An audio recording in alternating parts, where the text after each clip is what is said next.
Hello everyone, Cowbunger here. Today I'm going to review the third Sonic movie. I am a big fan of Sonic. The first game I ever played was Sonic 2 on Sega Genesis, and wow, look at how far this franchise has come. I'm going to start with a more general, non-spoiler review of the movie, and then I'll go over my notes as I was watching the movie. I will say I've only ever done one other movie review, and that was the FNAF movie, which is available for channel members and coffee supporters. But for that review, I didn't really write down a ton of notes. I wrote down the main plot points and some funny stuff I noticed. But with this movie, I wrote down the entire movie. I have every moment of the movie in written form, which is not something I wanted to do going into this, but I feel like I had to because every moment in this movie mattered to me. The pacing of this movie was excellent in my opinion. It could use some very small tweaks, but there's not a wasted moment. Really, my only real complaint is that I wished most of the deleted scenes did make it in. I don't think they were necessary, but it would have added some context to other scenes and the pacing would have been a bit better for it. But still, the pacing is snappy as is, and despite that, I'd say the characterization for everyone was great. Every major character had an arc that finishes up by the end of the movie. Some arcs are a culmination of stories that were told throughout all three movies, rewarding you for watching all of them, but they still work if this is the only one you want to watch. The secondary characters all have their roles too, and every character is very likable. Except for obviously the main antagonist of the film, who I would say is Gerald Robotnik. Even then, Gerald has plenty of silly antics in the film because he's played by Jim Carrey. Jim Carrey is also Eggman still, so he's talking to himself for a good chunk of the film. And it's kind of crazy because Jim Carrey has great chemistry with himself. At no point did I feel like he had any awkward moments with himself where things didn't feel natural. So kudos to the director and Jim Carrey himself for being able to pull that off. So the writing is great, the acting was great, I'd say the visuals are the best of the trilogy. The CGI is excellent, there are times where even the movie wants you to appreciate the detail they put into things. There's also a ton of cool shots in the film, some are very obviously inspired by things in other media, but hey, if it works, it works. The real-world settings are used well. Again, my only complaint about visuals is that Sonic doesn't look as good in this film as the others. He looks the most realistic and unsaturated he has out of the three films, and there's just some stuff about the design I don't like. All the other Sonic characters look fine to me, so maybe I'm just nitpicking like a true Sonic fan. Overall, this is the Sonic movie I have been waiting for. It is almost perfect. It does everything I wanted out of a Sonic movie and more. It is not a one-to-one faithful adaptation of Sonic Adventure 2, but I don't mind any changes, and I actually think some of the differences make the story more interesting. This is without a doubt one of my favorite films ever, like top 3 material, and yes, I'm biased on that opinion, but that's how I feel. Honestly, between this and Shadow Generations, this is the happiest I've felt as a Sonic fan for a very long time. Let's keep up the momentum, Sega. Now with that, the proper review is done and I will go into my notes to talk about every individual part of the movie to give my commentary. The film starts with Shadow breaking out of Prison Island, and just before he does, he has a flashback where him and Maria are hanging out. Maria plays Live and Learn, so it's just part of the movie immediately. It's like an acoustic version, I like it. Maria and Shadow's final moments together just immediately shown, and that is what wakes Shadow up. Visually, the CGI of this movie compared to the others is insane. You can just see it straight away as Shadow gets out of the capsule, like all of his spines are just, they're so shiny, it's so detailed. Shadow takes out a bunch of jabronis to show how cool he is straight away, so you love that. That's a great introduction. One thing I noticed is that he can just fly and teleport, and usually even later in the film when he's flying he's using the jet boots to fly, but in this moment at the beginning I saw a point where he was just flying without having to use his jet boots at all, so that's pretty interesting. But yeah, he gets out of Prison Island after beating everybody up, and then it cuts to a race with Team Sonic. Sonic blasts off, he's just running his mouth, and then he reached a goalpost, which is great, and he thinks he won, but then Tails and Knuckles both wait with their arms on their hips and tapping their feet, like in the Sonic games, so that's fun. It turns out they are holograms, which is weird because that means Tails built robots that are faster than Sonic, or that, maybe they were just waiting there for him. I thought that the little projectors looked like Eggman's robots as well, so I was confused about that for a second. What was going on is that it was a distraction for a surprise party. It's been 1 year since Sonic arrived on Earth. He's grown up pretty fast in 1 year, I must say. The dog is pretty mad at Sonic for taking the humans away from her, or him, I don't know. They go to Sonic's old cave from the first movie. They see Sonic's drawing of Green Hill that includes Longclaw, his mom, basically. This was to bring up the fact that despite Sonic's losses, he still didn't change who he was, which will obviously be the main plot line of the movie. The other plot line that is explored within this scene is family and how love and bonds with anybody can be a driving force to be the best person you can be. Obviously, by the end of this film, a lack of love from your family can also be a driving force as well. Tom is just teaching Sonic what it means to be a leader. Sonic basically just says, "I don't know what I would do without you," and it cuts straight to Shadow as he's saying that. And again, this tells us that Shadow is basically who Sonic would be without his family. Sonic being in a place of comfort while Shadow is wandering around in an unknown place in the rain is a great contrast as well.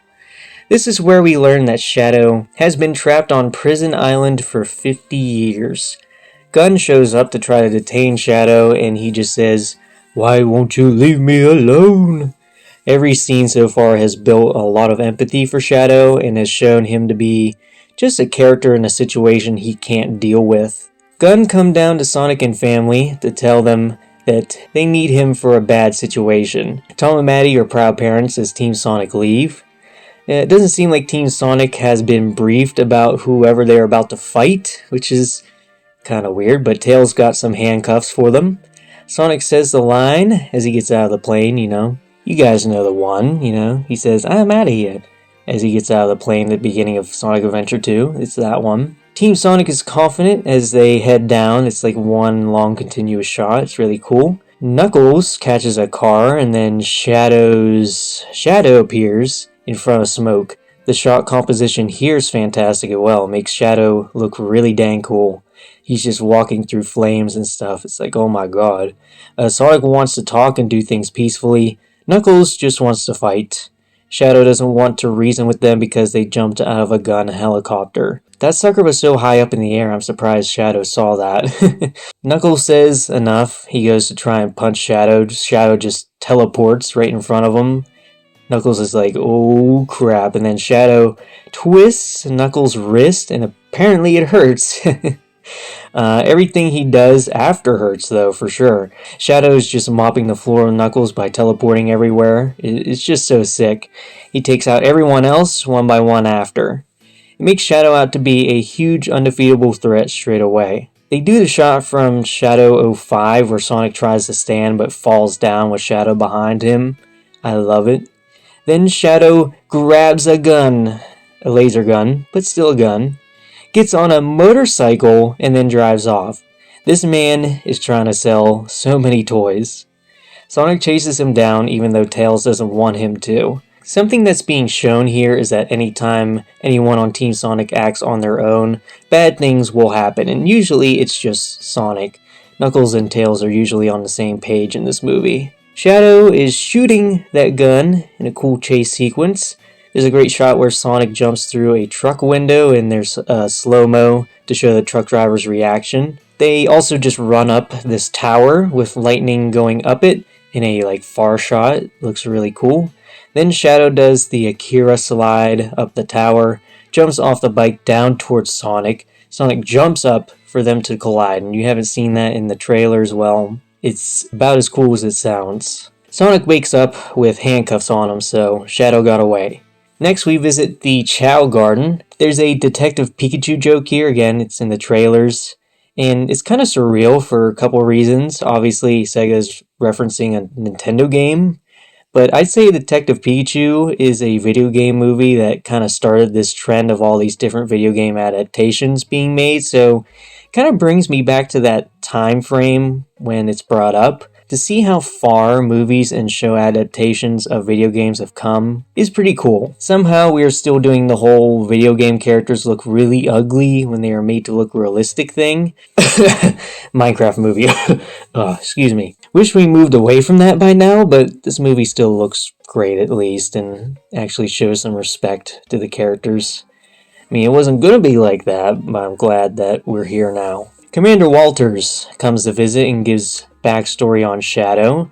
Shadow came to Earth via a meteor, and that is all that's really said about his origin, so it's kind of just completely different from the games. I'm sure there's more to it that will be explored in other movies or maybe a show.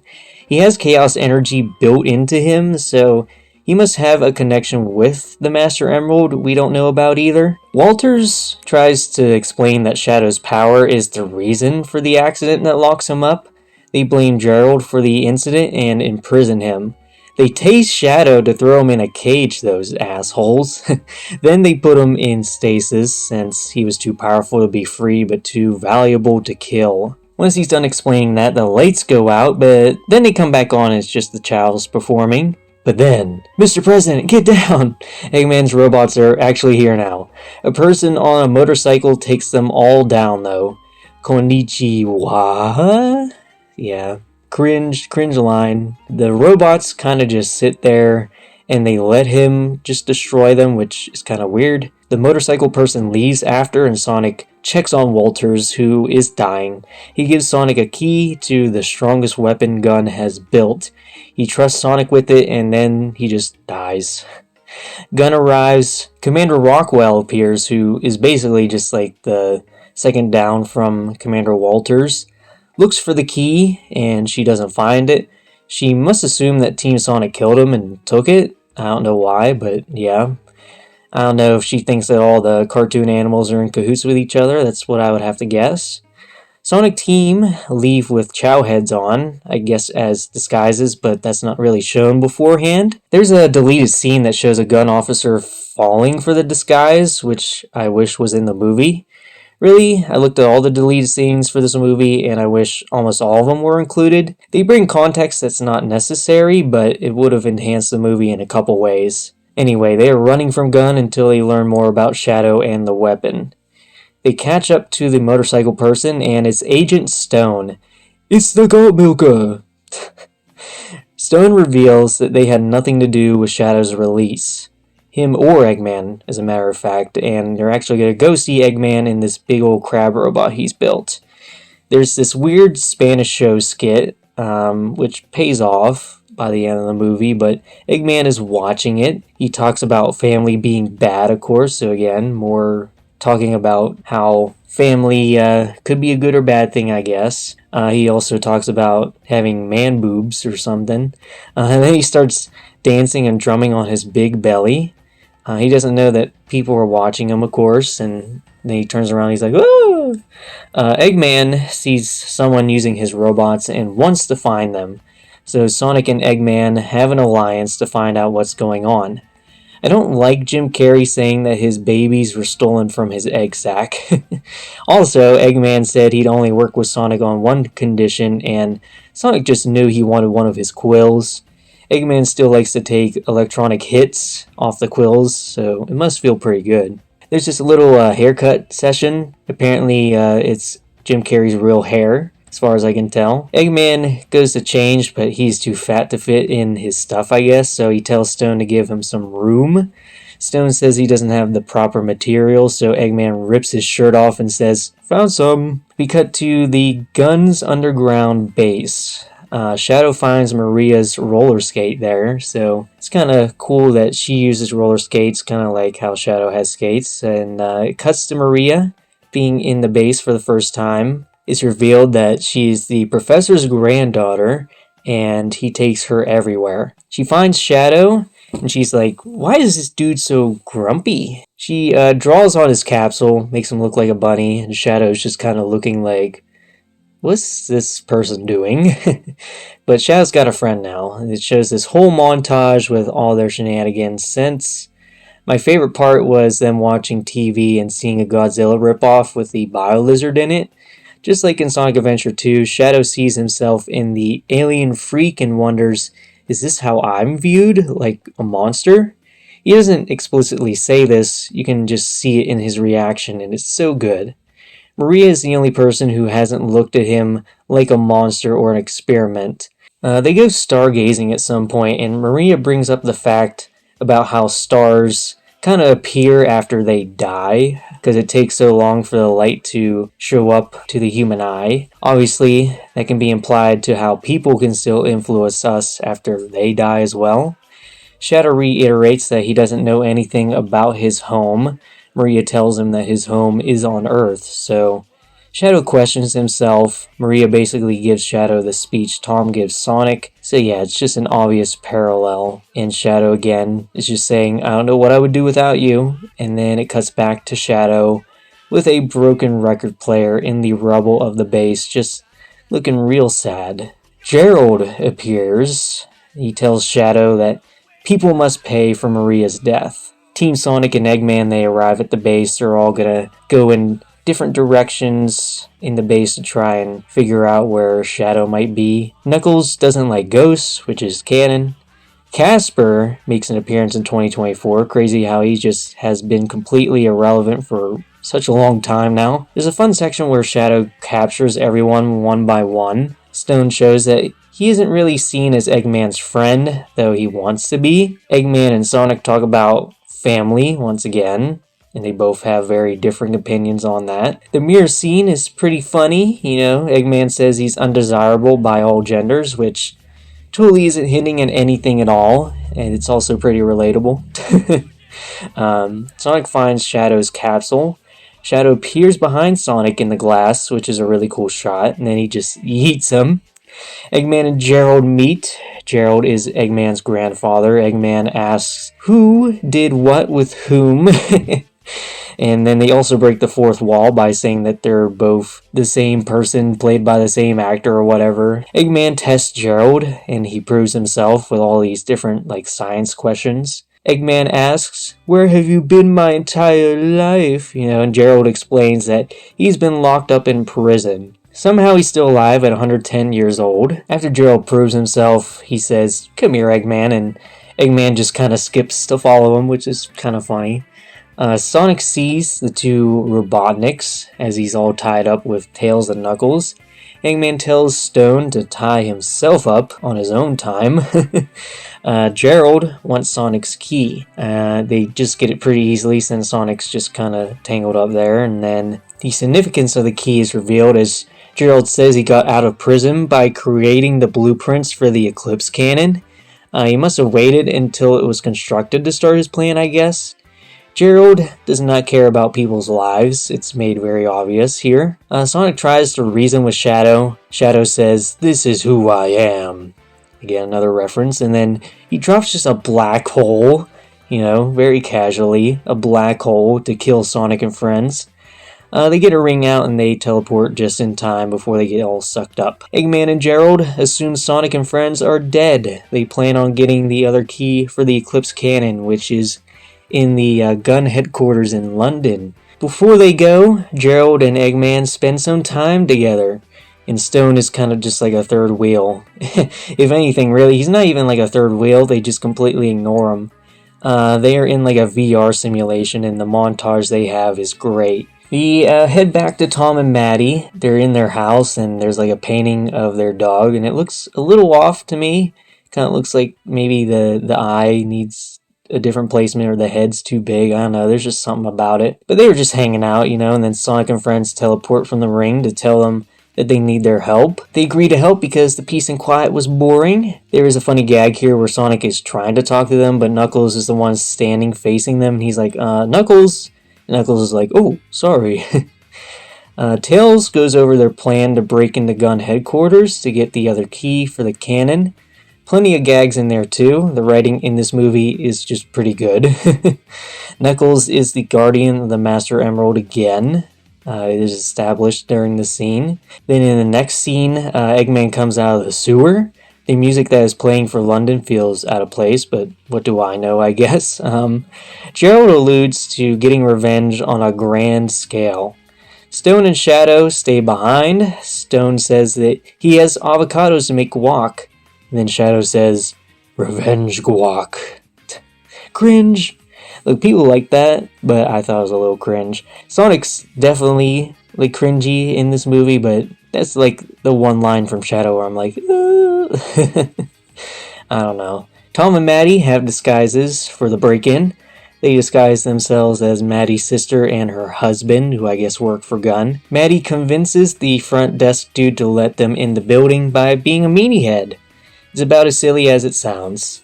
The human characters in this movie are not very prevalent, but they have their moments during this section of the movie. So they were breaking into the Gunn headquarters so that they could take down this shield that would vaporize Sonic if he ran through it, and they're going to use like a USB drive to disable everything, but the USB drive didn't work. But then it does work, but actually it was an Eggman USB drive that's shutting everything down. Then we kind of cut back to Shadow and Stone, and Shadow thinks killing is a good response to relationship issues. I guess in a way, like he's talking about the Spanish show, right? I guess I should mention that. You know, he sides with the woman, the Latina, because he loves Latinas. Stone tells him to lighten up because they're about to rule the world, and Shadow says there'll be nothing left to rule when they are done. And Stone's like, man, that's dark, and he asks him what Gerald and him are really up to. Tails finds their signal, is able to control the water levels in the London sewers, I guess, and just washes them away before Shadow can answer. You cut back to the Robotniks. They're at the laser room, all these different lasers, and Eggman throws Gerald out to see if his suits that deflect the lasers would work. Gerald's like, ooh, I'm impressed by that, you cold-blooded, handsome devil, you. And then there's a dance number. They always gotta do one of these, and I think this one was actually kind of fun, but like any human being, I'm wondering how their heads are not getting sliced off in this moment, but man, I don't know. I guess it doesn't really matter. Jim Carrey can move, bro. Like, this guy's really old and he can still go. He can still dance. It's kind of crazy. Sonic's kind of just been waiting outside the building the whole time, waiting for the shields to go down, but he's kind of just like, you know what, screw it. I'm just going to run in. I guess the shields were down, but they didn't go in yet for some reason. Like, why was Sonic waiting even after the shields were down? Why? I don't know. And now the shield is going back up, so it just creates some tension as Sonic is trying to get into the building, and Tails has to end up throwing Sonic in there just to make it just in time. There's kind of like this room where the key is in, and the Robotniks are going to go in there, and then they kind of get stuck to the ground. And then Sonic's like, haha, and then he gets like, I don't know, he just starts floating in the air like there's no gravity, and I guess that's what the room is. The room has like variable gravity floor panels, according to Rockwell. Sonic says, why can't I use my beautiful feet? And I didn't like that line at all. Gerald also says he can't believe a woman is in the military, so yeah, he's old. He hasn't been out in the open for a while either. Now, Knuckles is apparently to break through the security wall that was supposed to vaporize anybody who touches it, so if he could just break through it the whole time, then why was that even a thing to begin with? That's confusing. Tom, Maddie, and Tails get stuck to the floor. Rubble from Knuckles crashing in is going to fall on them. It's a contest between Eggman and Commander Rockwell to slide across the floor to get to the key. Meanwhile, Sonic is stuck, but he uses his spin dash to smash into the rubble just before it crushes his friends and family. Then, when he does that, the gravity effects in the room just turn off conveniently. Rockwell gets the key, but Tom disguises as Commander Walters and orders her to give him the key. So, as he's trying to make his escape, Shadow arrives and sees Commander Walters. Since Walters is the guy who put Shadow in stasis, Shadow just goes in for the kill. So he just punches him right in the gut. Tom is just in a bad way. He takes the key, and then he sees that he actually attacked Tom. Sonic arrives, he sees this, and he thinks he's just dead because he's not waking up. Sonic asks what Shadow did, and Shadow says, what I had to, and then he just teleports away to save the Robotniks. Then Shadow and the Robotniks teleport to the Eclipse Cannon. Eggman gets way too excited over some new suits. Meanwhile, Stone has washed up from what Tails did to him. He tries to tell Eggman the nature of Gerald's plans, but Eggman dismisses it as jealousy and basically just breaks up with him. Unsubscribed and reported. The Eclipse Cannon blasts off into space. There's some really cool ass shots throughout. Tom is taken by an ambulance, Maddie goes with him, and Team Sonic is left behind. Tails tries to comfort Sonic, but he fights against it. Sonic wants to use the Master Emerald in order to get up to space and to stop the Eggmen. But Knuckles and Tails are kind of against it because, they made an oath that they would not use the Master Emerald for anything again or use it for revenge. But Sonic's like, look, there's no other option. This is what we gotta do. So Knuckles, he's resistant to it. It looks like Sonic and Knuckles are about to fight over it, but Knuckles is like, you know what? Even though you don't trust us to be able to help you do this, I have to trust you when you say it's the only way, so I will tell you where the Master Emerald is. I just want to say real quick before I move on that Sonic looks genuinely scary here, which is not really the first time he's made out to be like that. There's a shot in the first movie I remember where he's in the reflection of Eggman's glasses, where he just looks like an unstoppable force. There's a glimpse of that here too. As it turns out, Knuckles gave the Master Emerald to Wade to protect it, and he's just playing hockey with it. Sonic arrives and he just snatches the emerald and goes super, and he flies off into space. That is the only appearance Wade has, thank goodness. In the Eclipse Cannon, Gerald and Shadow discuss what Maria would have wanted. Gerald says that it doesn't matter, it's about what she deserves. The world took her away from them, so the world must pay. Gerald claims in a flashback that Gun wanted to take Shadow from Gerald. It's never said why, and again I'm sure that'll be explained at some point. But it's shown here that a Gun soldier was told to shoot down Gerald and probably Shadow. Walters tries to tell him to stand down, but he says, "We have our orders." And through the struggle, the soldier shoots a container with Shadow's energy and it all blows up. So that's what really happened, and I have a question. If Walters is the commander, then who gives the orders to shoot Gerald down? Because the Gun soldier should be standing down when the commander is telling them to, but what higher power has authority over Walters? Because this whole scene doesn't make sense otherwise. The pain of reliving through Maria's death gives Shadow the motivation to power the Eclipse Cannon. The cannon has the power to basically destroy the Earth and the cannon on top of it. That seems like a bit of a design flaw if Gun ever did want to use it. Eggman doesn't want to destroy the Earth, he wants to rule it, but Gerald says humanity is a failed experiment. I agree, Gerald. He says if anybody should know that, it should be Eggman, which is a sick burn. Gerald tells Eggman he has nothing on Earth to lose, but Eggman says he has Gerald now, and Gerald has him. And Gerald responds, "Oh, Ivo, you're no Maria." Which, yeah, everybody's been praising that line. It's really good. This is the turning point for Eggman's character for sure. He realizes that Gerald does not actually care about him at all. Gerald has his mind set on Maria, and he still feels like he lost everything after he lost her. So if he lost everything, everyone has to lose everything too. Shadow and Gerald notice Supersonic. He goes straight for Shadow, like he flies through the windows at lightning speed, just grabs Shadow, and Eggman and Gerald hold on for dear life to not get sucked up into space. Sonic says Shadow took everything from him, and Shadow says, "Now you know my anger and pain.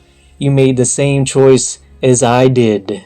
And Sonic responds, "I'm nothing like you." So Sonic just crash lands into the Earth. They're in like this crazy, I don't know, there's like in the middle of a volcano or something just erupting. I don't know what's going on here, but Shadow knocks the emeralds out of Sonic. He kind of just does like a wolf forward smash on the dude.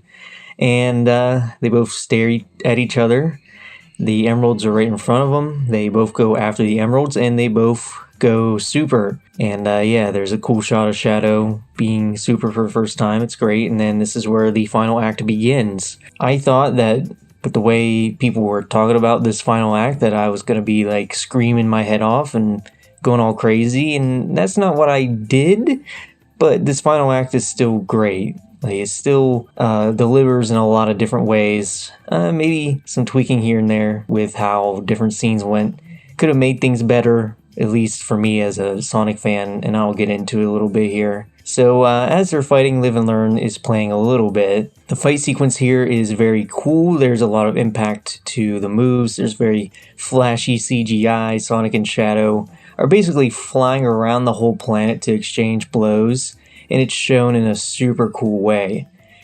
Gerald and Eggman are watching on from space. Gerald asks where they went. Eggman says, "Up there." And Gerald looks, and then he just punches him in the throat. He's like, "Ah!" and just like falls down. Eggman is now trying to stop Gerald's plan. Gerald has lots of gadgets at his disposal, though, and Gerald he has his big nano hand, right? And he just bitch slaps Eggman, which is funny. And then it cuts back to Sonic and Shadow. From this point forward, I definitely would have liked it if they did not cut to like Eggman and Gerald doing whatever. I would have loved to have just seen Sonic and Shadow have their moment here for a good like 15-20 minutes. Like, I've seen an edit by Shocktopus, and I know I'm like going a little bit ahead here, but he made an edit where they go super together on the moon. They fly forward, but then it cuts to Eggman and Gerald. Really should just cut to Gerald being like, "Oh, Sonic and Shadow are coming," and then they take down the robots, right? Like, that's how I would have liked things to have gone. And then maybe that way there could be like a longer version of Live and Learn playing too, just like in his edit, which I saw on Twitter, by the way, so if you want to look into what I'm talking about, there you go. But that is really my only issue in terms of how the movie is structured. It's just that from this point forward, I just would have liked Sonic and Shadow to have basically most of the screen time, and then you cut to Eggman and Gerald doing whatever they're doing, you know, because we gotta have those Jim Carrey shenanigans. But yeah, just me personally, Sonic and Shadow, they are the two I wanted to see on screen. It kept kind of cutting between them and the Eggman. I'm like, I don't like... Anyway, let's get back to where we were, okay? Shadow is winning the fight. He just punches Sonic into these ruins, and then he taunts him. He asks about Sonic's friends, and he knows that Sonic went in alone, and questions how much he actually cares about his friends and family. Shadow name drops Tom specifically, and that gets him the nastiest uppercut in cinema from Sonic. It's just a slow-mo punch, and it sends Shadow all the way to the moon, knocking him out of his super form. Sonic follows him there, and Shadow tells him to just finish him off. Like, Sonic, he's got him by his like chest fur. He's ready to just punch his lights out, and he points to his heart. He's saying, "I'm right here, do it." And then it just reminds Sonic of what Tom told him about being true to himself. Shadow just wants Sonic to get his revenge and just kill him, and it really shows where Shadow is as a character. He doesn't really care if he dies. He is selfless in that way. He has done everything he has done in this movie for the greater purpose of getting revenge for Maria's death, but more importantly, to finally relieve himself from the pain of losing her. Shadow says it's all he's known. And at this point, Sonic has calmed down. He's let go of Shadow. They're just kind of sitting together, and Sonic relates with Shadow since he lost Long Claw. Shadow asks if the pain goes away, and Sonic says no, but he remembers the love they shared more than the pain of losing her. Shadow realizes here that he was wrong, and Sonic gives him a chance to redeem himself. Sonic says, when you screw something up, you can't fix it on your own, so Live and Learn at this point, like, it's been playing throughout the movie a little bit, but this is like, okay, there's an electric guitar, and it actually sounds like the original version. So they join hands, and they go super once again. You can hear Johnny's voice. He's going, "Live and learn," you know, so this is just supposed to be like the big, huge fan servicey moment. And of course, Sonic says, "Gotta go fast." Again, fan service. And Shadow says, "Don't tell me you got a catchphrase." And Sonic's like, "Yep," and everyone loves it. The characterization of both Sonic and Shadow were fully realized here, and the payoff was pretty great, I'd say. Again, like, I think they really expected people to like pop off in this moment. I didn't.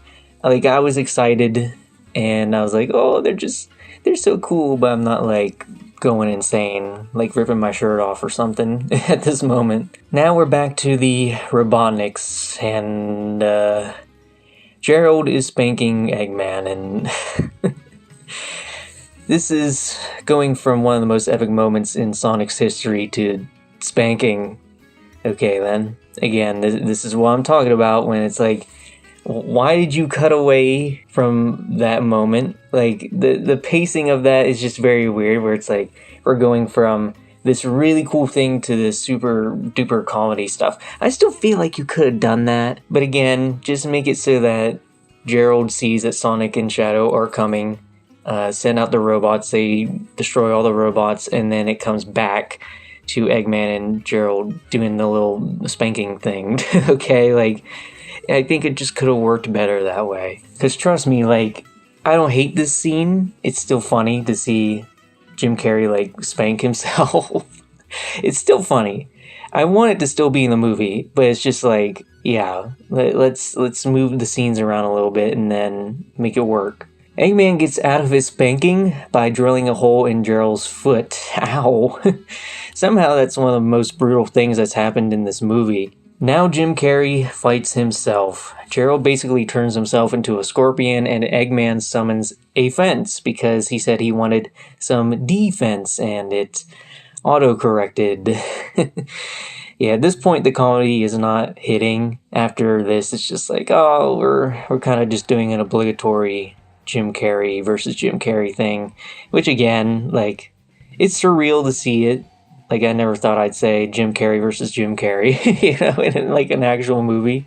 But here we are. For most part, like, the writing in this movie is pretty dang good, but sometimes it doesn't hit. I think a lot of things that Sonic say, for example, just don't hit. He kind of has like a running gag where he says something like, you didn't think I'd do this, would ya? And then he says, yep, I totally did that. You know, it's like, it's just, it's not the best, but for the most part, it's good. Like, when it's taking itself a bit seriously, it's good. And then when there's comedy, it's like, well, I'm sure the 5-year-olds laughed, but I didn't laugh. Anyway, Eggman gives himself some, like, mantis claws, and he starts swiping them at the camera.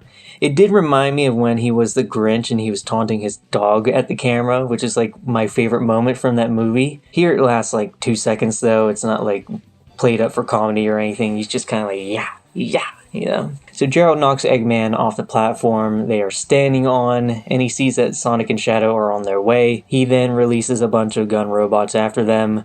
Live and Learn is back, and they have this really cool sequence of destroying the robots all in the coolest ways they can.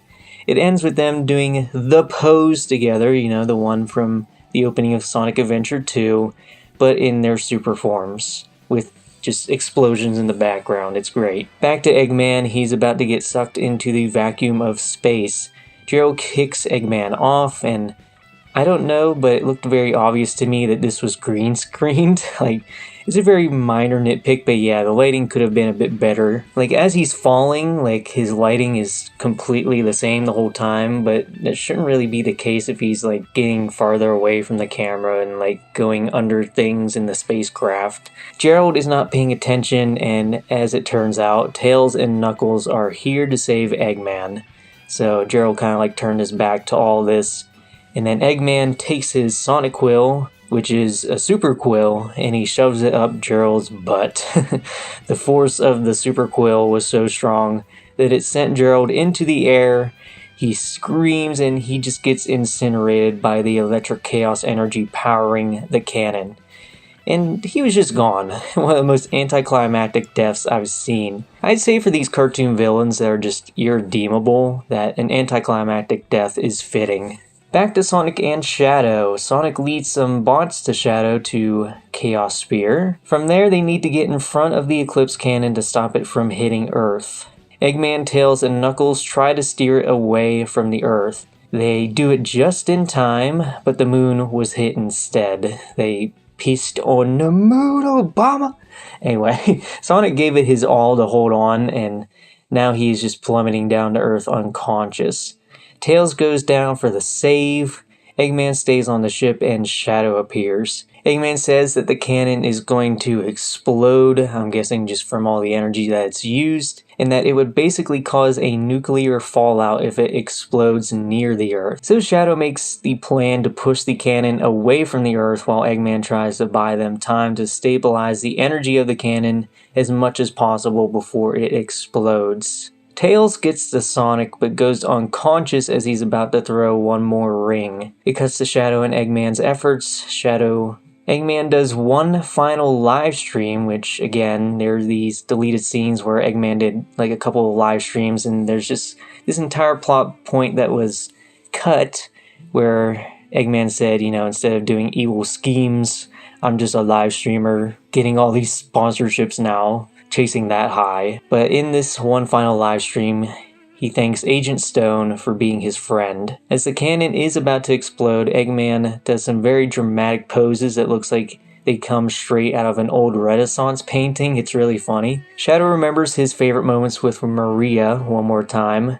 Then it cuts back to Sonic and Tails, and Knuckles is there to grab both of them to throw the ring to escape. The cannon explodes, and Eggman and Shadow are presumed dead. There's a big group hug from Team Sonic. Agent Stone says goodbye to Eggman, and that's basically the end of things, but we cut back where the story began with Sonic's party.